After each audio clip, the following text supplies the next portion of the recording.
Are you having knee pain on the bike? If so, here's 7 common causes.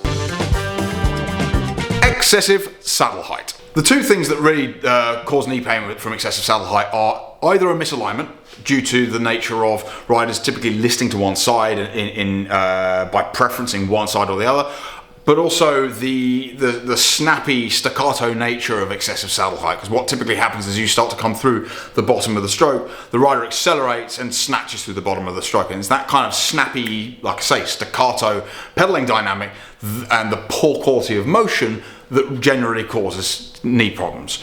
Many have said over the years that insufficient saddle height causes knee injury. I mean, yeah, it can, but we're talking really, really low. So I would almost always say rather too low than too high. Most people that come through this studio are running a saddle height that is way too high. I would say our average saddle height reduction is about 20 millimeters. Furthermore, many bike fitting protocols are very numbers driven. They're not looking at quality of motion, they're looking at quantity. So, looking at angles and running it through an algorithm. Frankly, that doesn't really work a great deal. You got to be able to observe the quality of motion. That's what we're looking for here. So, ways to mitigate it or ways to improve it. Have a go at lowering the saddle height. 3 millimeters isn't enough. You're taller in the morning when you wake up than when you go to bed at night. 3 millimeters isn't going to make a difference. It needs to be 10, 15, maybe even 20.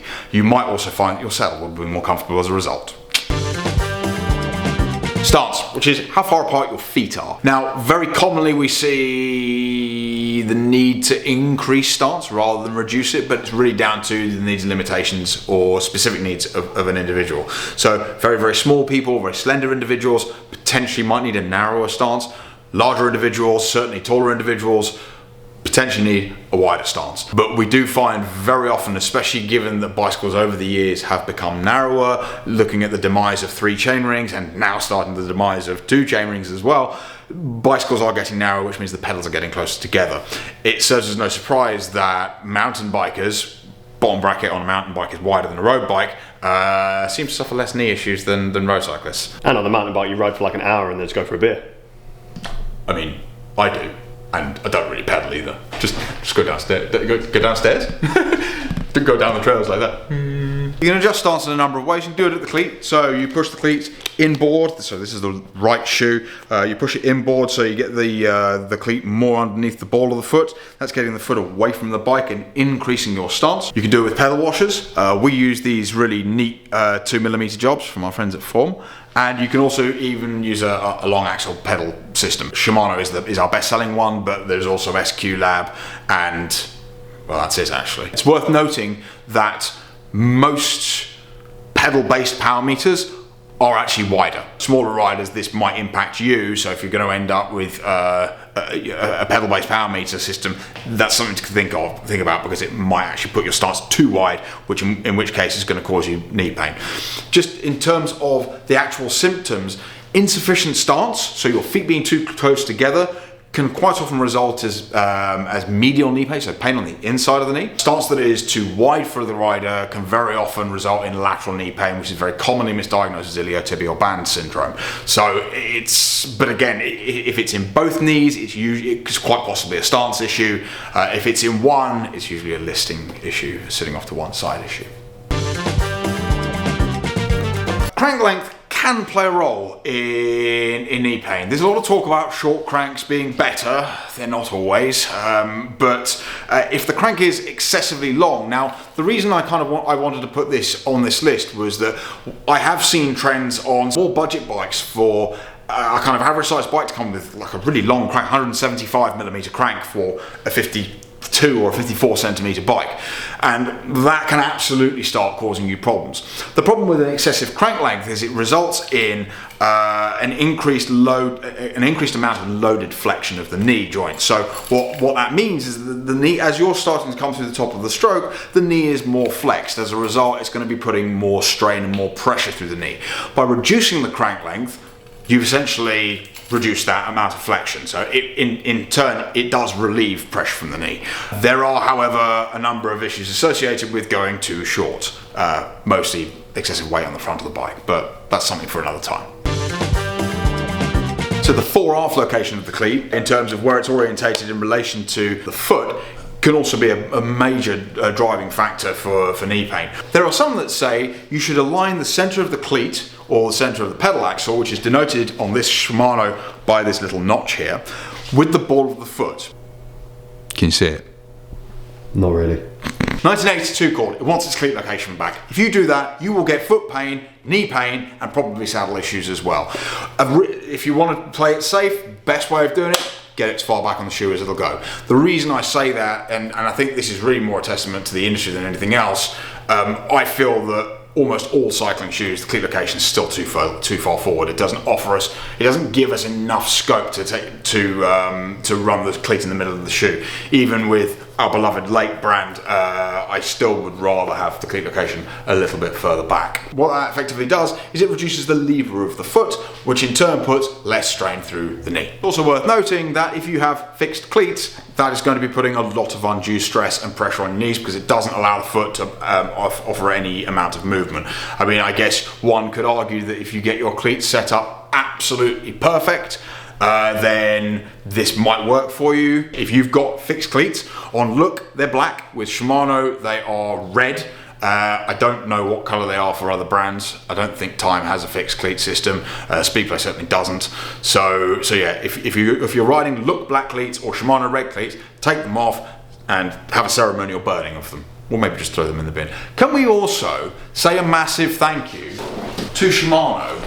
While we're on the subject of cleats, I know this is a bit of a tangent, but Shimano have done away with all of the plastic packaging from cleats. These all used to be covered in plastic, and now even the bolts come in a paper bag. Shimano, you are fucking awesome. Saddle pitch. This is another one. This is going to cause you potentially knee pain as well. What I've come to find is that if you have excessive pitch applied to the saddle, riders typically brace with their quadriceps. So you enter, and this is a theory of mine. Do not take this as gospel. I believe that the quadriceps start to enlist posturally to stop you from falling off the front of the saddle. An analogy might be what's stopping me from falling down the wall here. If you sit here long enough, you're going to start to feel your quadriceps burn. It's the same thing when you've got too much pitch applied to your saddle. So what that results in, overutilization of the quadriceps and cue, again, knee pain. I would recommend leveling it. Start with a saddle that's level. If you've lowered the nose to solve saddle issues, have a go at lowering it, and if that doesn't solve it, change it. But the saddle should almost always be more or less level.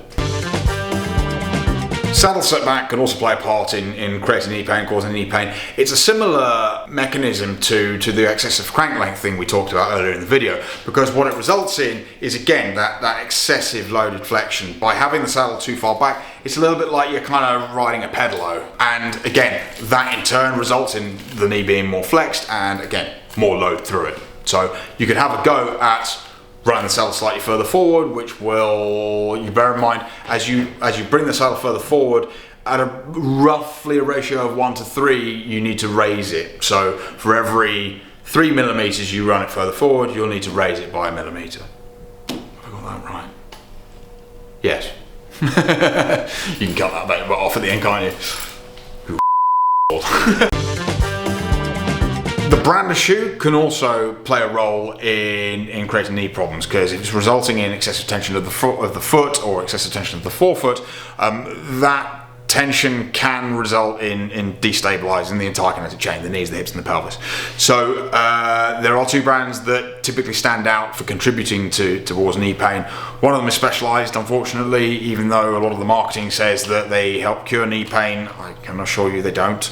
Mostly down to the non-neutral nature of the shoe. So the front of a Specialized shoe is elevated on the medial side to treat a deformity known as forefoot varus, which in the bike industry is not known as a deformity, it's just known as a forefoot varus. In all other walks of life, if you look at podiatry, it's considered a deformity. It is relatively uncommon. So having support where it's not warranted and needed typically ends up supinating the foot, which applies, undue stresses on the knee. The other brand is Physique. For some of their more entry level shoes, and certainly some of their earlier shoes, the cleat location is significantly further forward. I think it's probably 15 millimeters further forward than anything else on the market.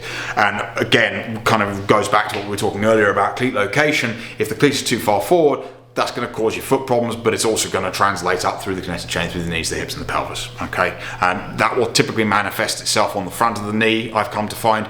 Whereas the specialized shoe, the lack of neutrality of the specialized shoe, will potentially cause medial or even lateral pain. It just depends on the individual. So those are things to look out for. This isn't us poo-pooing brands and poo-pooing products. It does have. Some of these products, they are suitable for some people, but this is a generalization. These are our findings of carrying out bike fits. We carry out 1,000 bike fits a year. We do a lot of bike fitting here, and these are trends. They don't count for everybody, but they are things for you to definitely consider outside of the marketing machines that we see in the industry. That marks the end of another episode of Bike Fit Tuesdays. Please like, comment, subscribe. If you have any questions, comment section down below. And if you want to book a fit with James, don't. He's a